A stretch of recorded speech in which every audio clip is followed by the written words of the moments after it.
Assalamualaikum warahmatullahi wabarakatuh. Salam jumpa sahabat Indonesia sehat.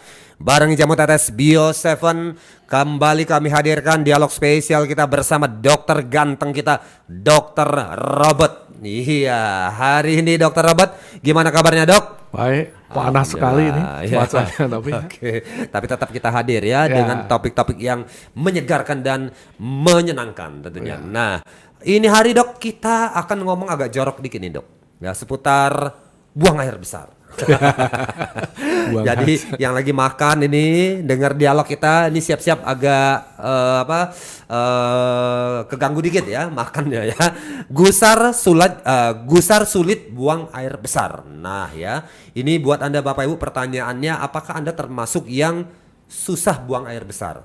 Lalu berapa kali Anda buang air besar? Dan kapan Anda buang air besar? Karena ada juga yang sulit buang air besar. Ada yang buang air besarnya 2 hari sekali, ada 3 hari sekali dokter ya. Seminggu juga ada. Seminggu baru buang air besar. Ya. Nah ini bagaimana ceritanya? Kenapa kita susah buang air besar? Sejatinya apa yang kita makan itu tidak lama kemudian atau beberapa jam kemudian harusnya sudah dibuang lagi itu dok ya, lewat buang air besar 6 sampai 12 jam 12 jaman ya. Usus kita. Harusnya seperti itu.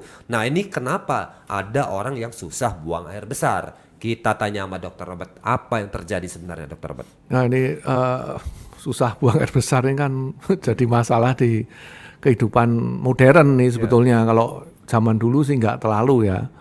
Nah saya bilang dulu nih definisinya dulu kan, apa nih dituduh susah buang air besar. Satu tuh ya, dia nggak bisa buang air besar secara teratur. Artinya jadi kalau misalnya orang ada yang kebiasaan sehari sekali, ada yang kebiasaan sehari 2 kali, ada yang 2 hari sekali. Kalau teratur itu nggak masuk definisi susah buang besar. Misalnya 2 hari sekali tapi terus teratur ya. Yang enggak ini gini, hari ini buang besar, besok 2-3 hari mampet, terus besok buang besar 2 kali sehari, bahkan 3 kali. Nah itu yang sudah masuk kategori gangguan dalam buang air besar. Nah terus definisi kedua yaitu kurang dari 3 kali dalam seminggu. Itu udah masuk definisi itu. Jadi seminggu sekali atau seminggu cuma 2 kali itu udah sebetulnya masuk dalam kategori sembelit atau konstipasi ya. Ketiga ini buang air besarnya nggak tuntas. Jadi habis buang air besar karena kotorannya masih ketinggalan di dalam di usus ujung ya, dekat dubur itu masih ketinggalan, jadi rasanya masih nggak enak. Ada yang ganjel-ganjel. Ya, lalu terus nanti bikin emosi tadi gusar. Terus gimana? Kan? Putus tengah jalan gitu aja gitu, pakai celana lagi gitu. Ya kan kadang-kadang rasanya masih ada nih, tapi udah ditekan pakai tenaga dalam, pakai latihan pernapasan nggak keluar. Maksudnya nyerah kan, ya udah.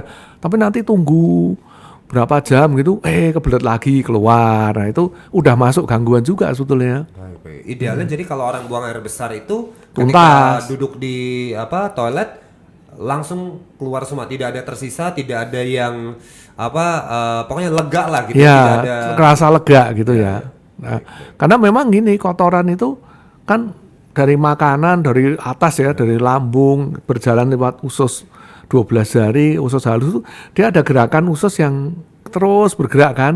Kemudian dia sampailah usus besar. Usus besar itu nanti prosesnya kan makanan itu dipadatkan sebenarnya usus besar itu. Jadi makanan itu airnya diserap, dipadatkan terus jadi proses ini fermentasi, proses degradasi oleh bakteri-bakteri usus itu sebenarnya di usus besar.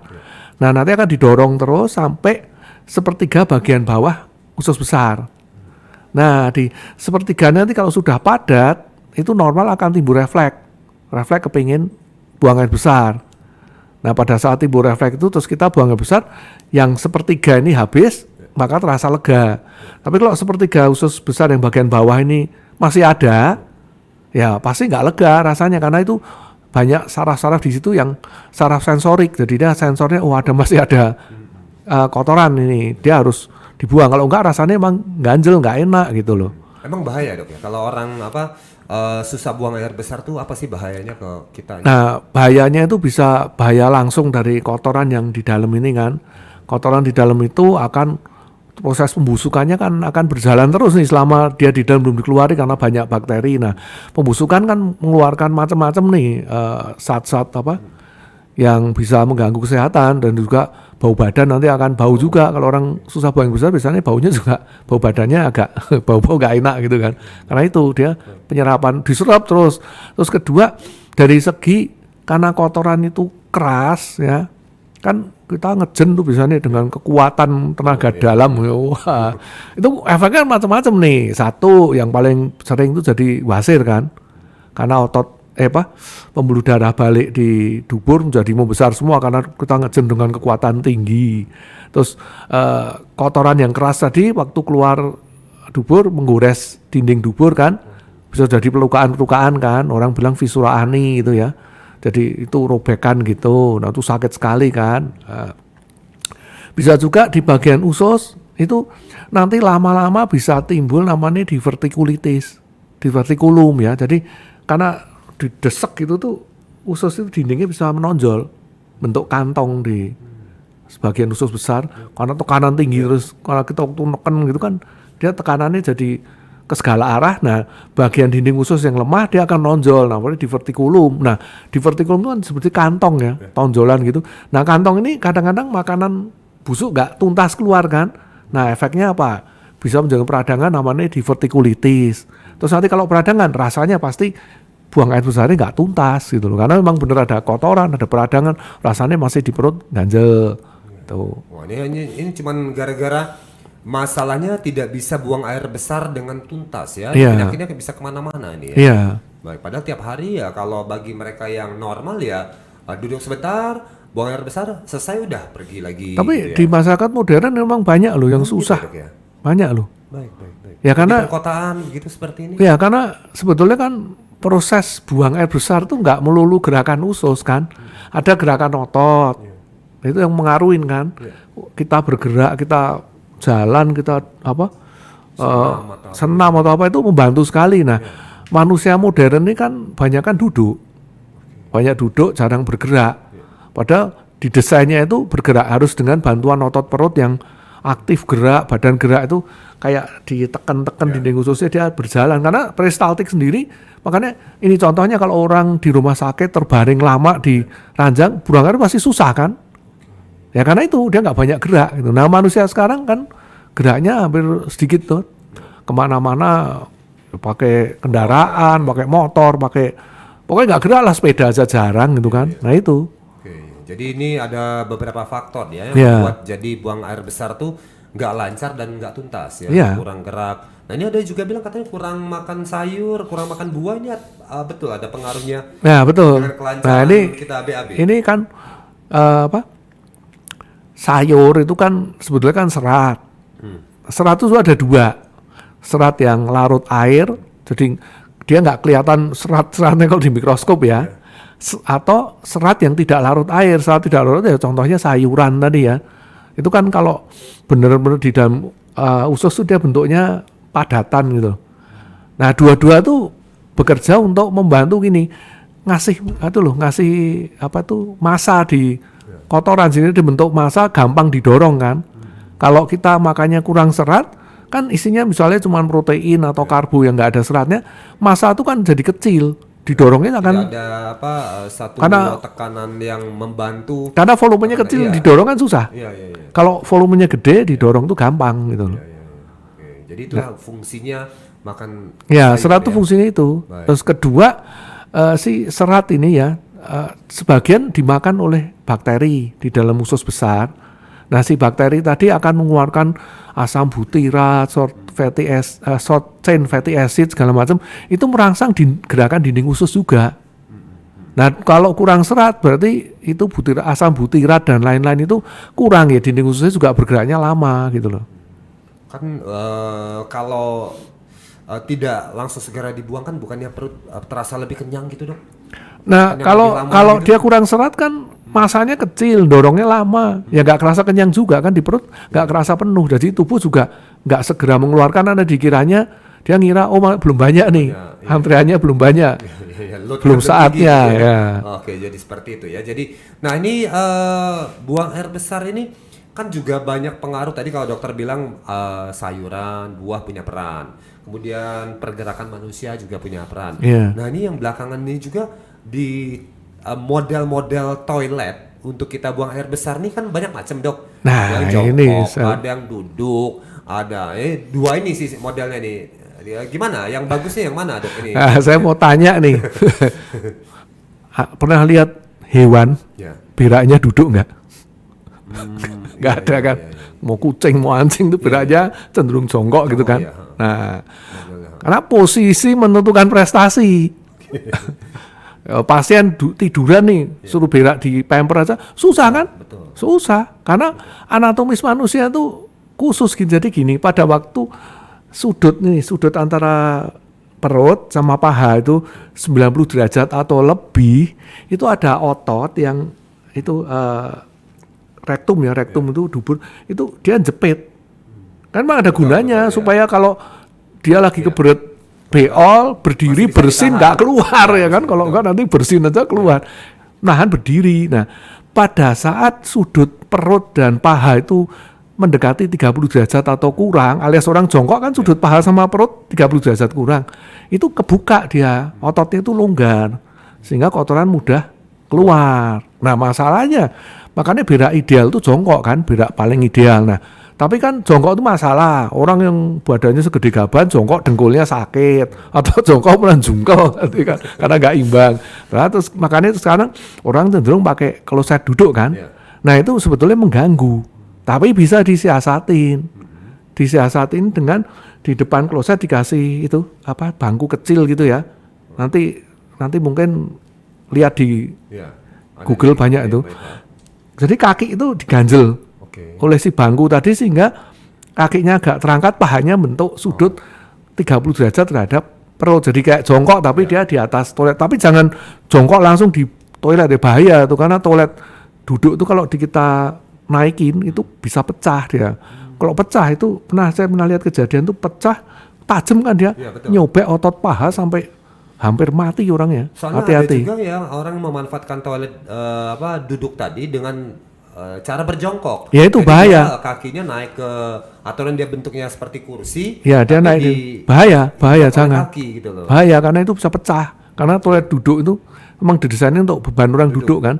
Gitu dia berdiri berarti beban dia sepenuhnya di situ kan.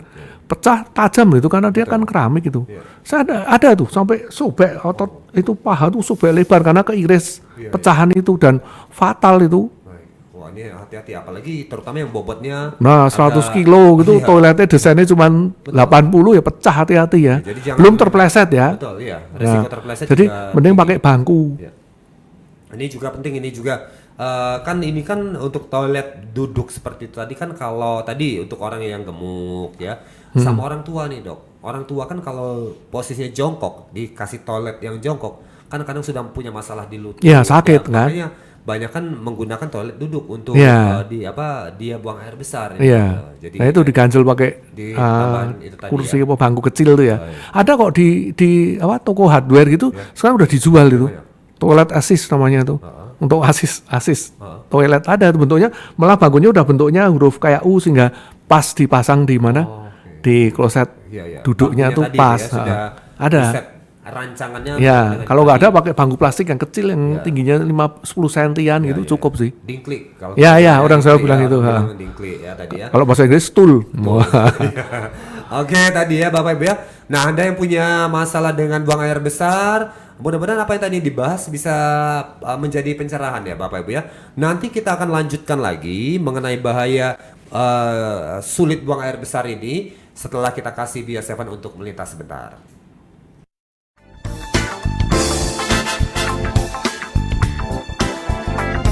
Setelah minum jamu tetes Bio 7, apa yang panjenengan rasakan Pak untuk kesehatan paru-parunya loh nih Pak? Ya, waktu saya minum Bio 7 itu pertama kali itu sudah saya rasakan. Saya bernapas itu bisa lega, Bisa enak bisa juga. enak, ya. Jalan itu agak jauh sedikit, sudah nggak ngos-ngosan. Terus tadi yang apa penglihatannya gimana Pak? Saat belum habis satu botol itu penglihatan saya ngelihat orang itu tadi abu-abu, kabur. Oh kabur Nah, ya. nah, Habis 1 botol saya melihat orang itu sudah jelas jernih, Sudah ada perubahan Pak. ada perubahan. Botol yang kedua itu saya rasakan dari badan itu sudah tidak ada keluhan, Ya. di badan atau kaki kanan kiri atau itu di pelihatan itu sudah lebih dari jernih. Sudah bagus Pak ya. Ya, saudara-saudara saya atau teman-teman saya sekitar Sukorjo Mojokerto, Kecamatan Kemadi yang punya keluhan seperti saya, mari minum Bio7. Jangan 1 kali, 2 kali, 4 kali nggak apa-apa, itu jaga kesehatan. Mantap.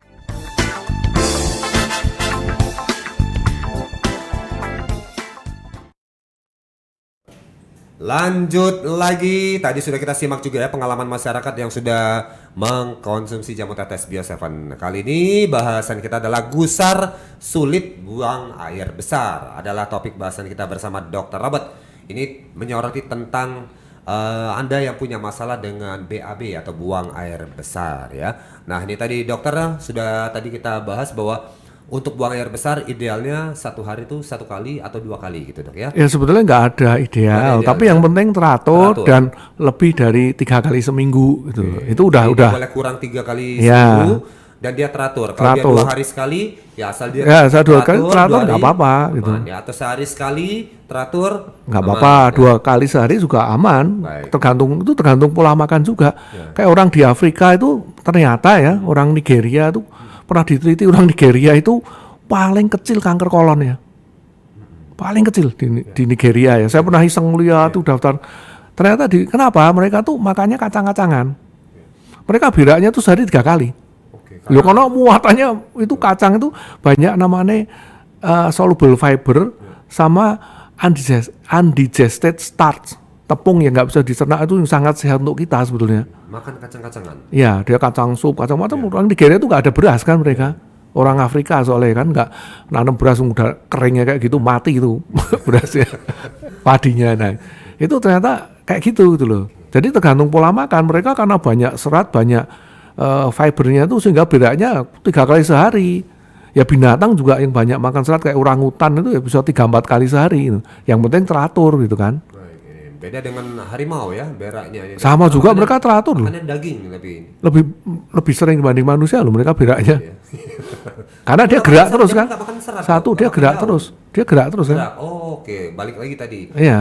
Bahwa gerak ini juga sangat menentukan intensitas Iya. seseorang buang air besar. Iya.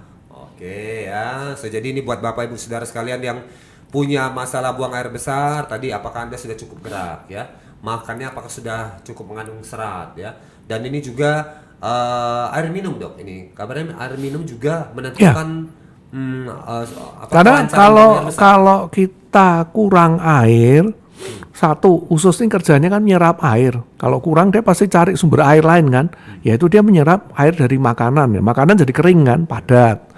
Kedua, air tadi kalau kita minum bersama dengan serat, terutama serat yang larut air, dia akan mengembang. Tapi kalau serat larut air tadi dimakan tanpa banyak air, dia menuju jadi keras. Malah bikin buang air besar jadi susah malahan nanti. Serat yang itu contohnya psilium itu kan serat larut air ya. Itu kalau kita kurang air malah jadi keras buang air besarnya. Hati-hati. Jadi harus minum juga cukup, Iya. makan sayur buah juga cukup, Iya. gerak juga harus. Nah terus lagi ini, kalau kita sudah ke badan tuh punya regulasi gini, kalau itu sepertiga usus besar bagian bawah itu sudah penuh, dia akan melakukan refleks kepingin buang air besar. Tapi kalau kita tahan, itu nanti dia akan refleksnya akan hilang. Ya kan, dia mikir, oh ini lagi nggak bisa buang air ini, karena mungkin lagi di jalan, lagi apa, ditahan, dia berhenti. Gerakan itu akan berhenti, tapi penyerapan air akan berjalan terus. Jadi kotoran itu sudah berhenti, makin keras. Padahal aturan seharusnya tidak keras. Tidak keras. Ditahan kandungan air. Ya, contoh nih kalau orang bepergian jauh ya, naik bis gitu, males kan buang air besar di jalan, dia tahan. Nanti biasanya sampai tujuan, misalnya naik bis lama 12 jam lebih gitu, sampai tujuan rasanya kebelet buang air besar tapi nggak keluar-keluar karena jadi keras tadi. Dan otot sarafnya akan ngomong, ini belum saatnya, lu relax dulu. Nah, akibatnya jadi nggak gerak dia, susah. Nah, makanya ini ada anjuran kenapa kok idealnya kenapa buang air besar itu pagi hari? Idealnya kenapa? Biar itu kosong, sudah kosong sehingga sepanjang hari ini nggak usah nahan apa? BAB. Nggak usah nahan BAB kan, karena sudah dibereskan pagi hari. Karena kalau nggak dibereskan pagi hari, nanti siang-siang dia akan kebelet kan, karena memang udah normal kan makanan turun gitu. Nah siang dia kebelet, wah ada meeting, ada apa, ditahan kan. Nah terus jadi tadi. Sebab itu karena itu anjuran kenapa harus apa pagi hari itu sebetulnya itu. Nah pagi hari itu ada kiatnya, ada orang yang susah banget buang air besar pagi hari kan. Nah itu bisa ada kiatnya Pak, karena badan kita tuh ada namanya refleks gastrokolik.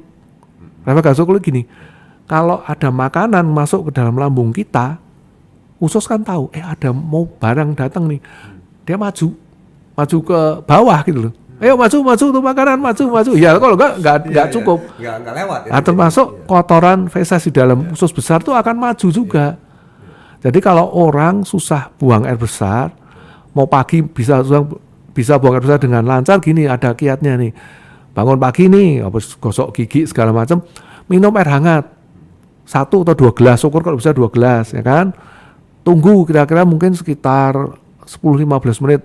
Ya mungkin terus habis minum air hangat mandi dulu atau apa ya kan. Mandi, kita makan. Plus kalau mau dibantu dengan kopi, karena kopi itu membuat gerakan usus menjadi lebih cepat. Kita makan, minum kopi, itu rata-rata orang akan kebelet buang air besar dengan tuntas.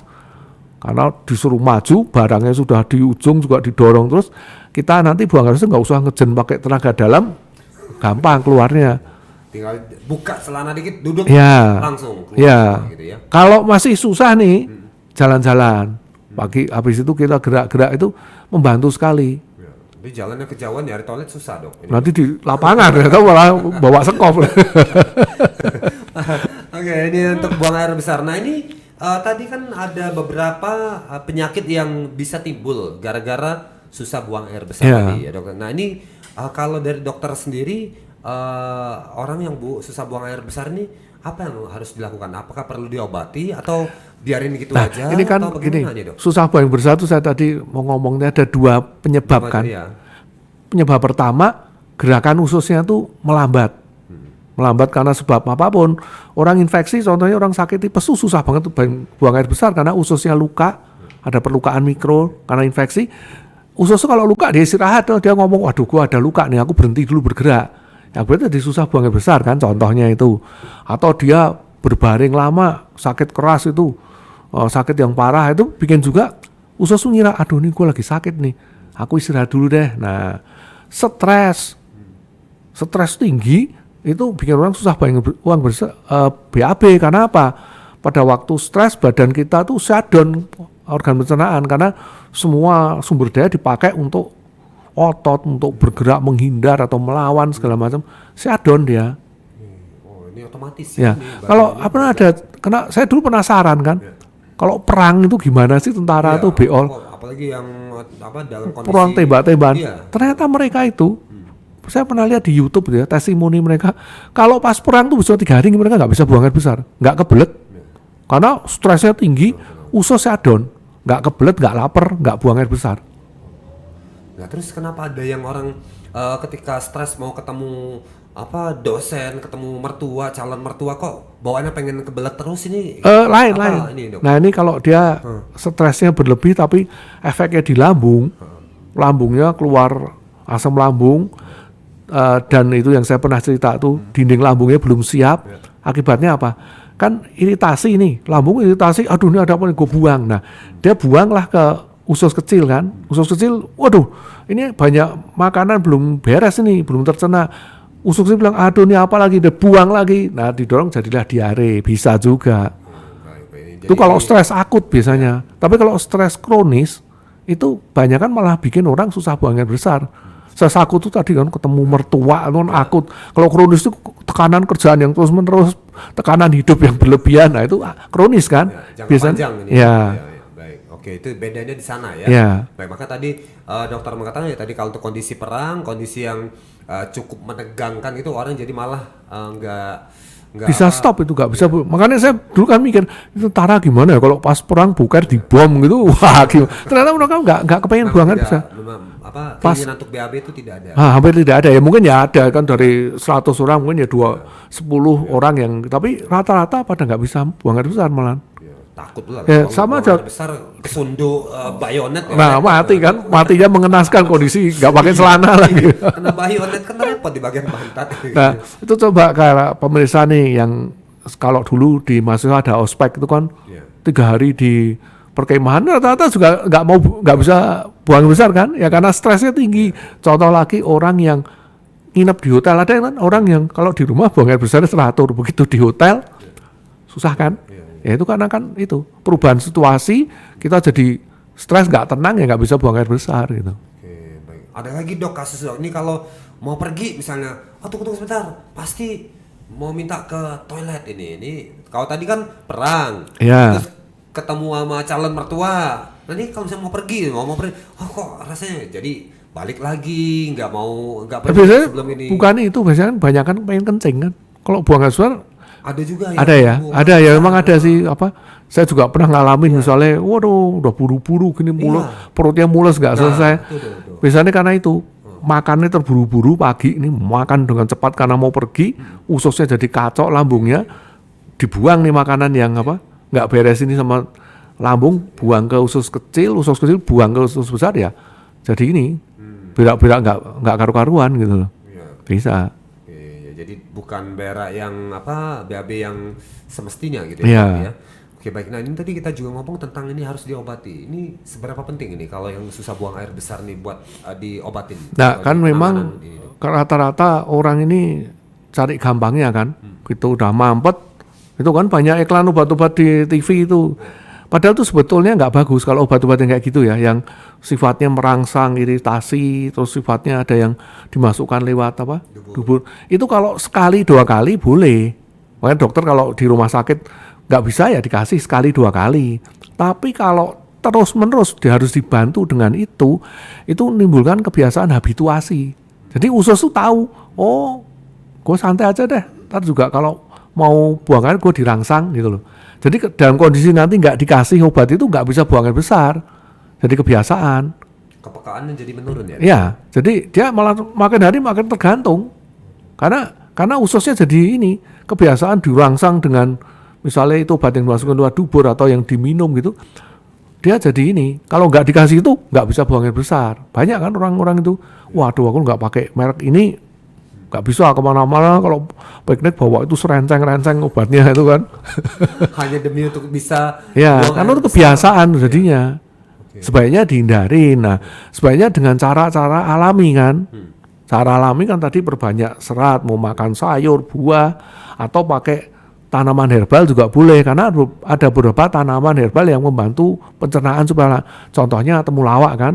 Temulawak itu kan memang membantu pencernaan. Orang kalau makan temulawak terlalu banyak nanti beraknya juga jadi banyak BAB-nya kan. Temulawak itu kalau ini di Bio7 kan ada nih temulawaknya. Nah, itu kan sangat bisa membantu. Nah, terus juga ada nih di Bio7 tuh ada apa? Mawar ya.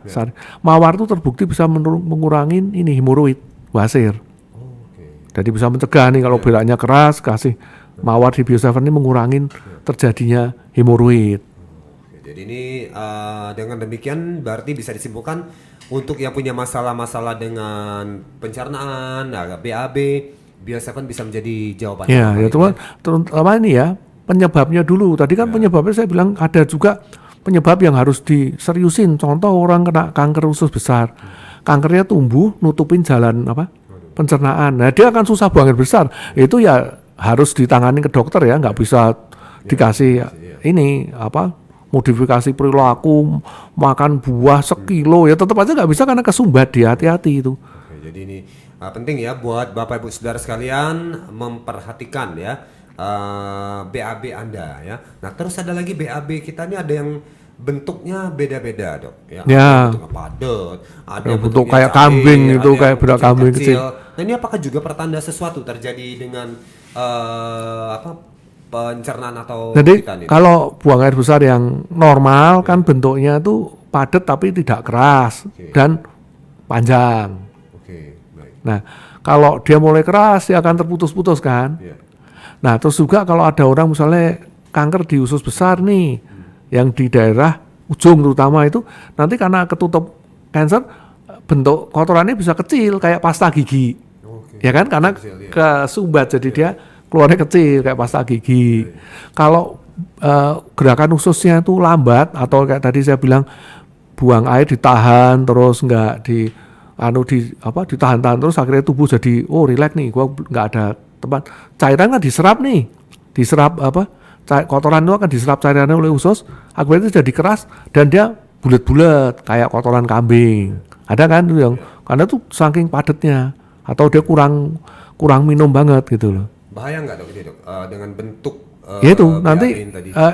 bentuk ini indikasi. Jadi untuk indikasi saya normal nggak sih gitu loh. Kalau bentuknya kayak pensil berarti waduh ini aku mesti ke dokter nih, konsultasi kan. Bisa karena tadi bisa cancer, bisa simple hemoroid yang gede banget nutupin dubur ya, hemoroid. Nah, jadi sempit dia keluarnya juga kayak pensil kan. Jadi kayak pasta gigi tuh. Ya, kecil-kecil. Gitu. Bentuk apa ya? Kurus kecil. Ya, ada Tidak juga yang sebesar paralon gitu. ya. Nah, itu kan harus aware kita. Waduh ini nggak bener nih. Bawa ke dokter karena penyebabnya macam-macam, jangan takut karena ya sepele cuman kayak hemoroid bisa, tapi ada kanker yang nutupin jalan saluran cerna bisa juga gitu loh. Oke dokter ya, dan ini sangat disarankan jamu tetes Bio7 ini dok ya, buat yang punya Ya dia masalah membantu. dengan- Nah nanti kalau misalnya dikasih Bio7 masih belum beres juga, nah modifikasi perilaku belum beres ya periksakan ke dokter kan. Iya. Ini ada yang serius nih, bukan masalah yang ringan gitu. Karena BAB nggak lancar kan bisa masalah ringan sampai serius gitu loh. Baik ya, itu tadi Bapak Ibu ya, gusar sulit buang air besar ya, persembahan dari jamu tetes Bio7. Ini adalah jamu yang sangat baik sekali, bekerja di pencernaan dan juga untuk membantu kita ya, bisa dengan lancar BAB ya, dalam keseharian kita. Apalagi di dalam Bio7 juga mengandung prebiotik ya dok ya, prebiotik atau Oh probiotik? iya, Nah, tuh saya lupa. Prebiotik sangat membantu untuk buang air besar. Makanya orang yang susah buang air besar suruh minum yogurt, Ya. suruh minum kefir itu memang benar. Oke, jadi probiotik. Karena dia membantu bakteri itu untuk mencernakan makanan.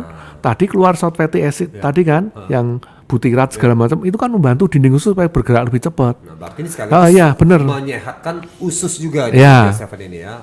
Oke, itu tadi Bapak Ibu ya. Silakan ya diberikan kepada saudara, keluarga atau orang tua yang punya masalah dengan pencernaan atau Anda punya masalah dengan pencernaan, silakan minum jamu tetes Bio7 yang bisa Anda peroleh di radio-radio tempat Anda mendengarkan siaran ini. Minum Bio7-nya rutin karena Bio7 jamu tetesnya orang Indonesia. Thank you Dr. Robert.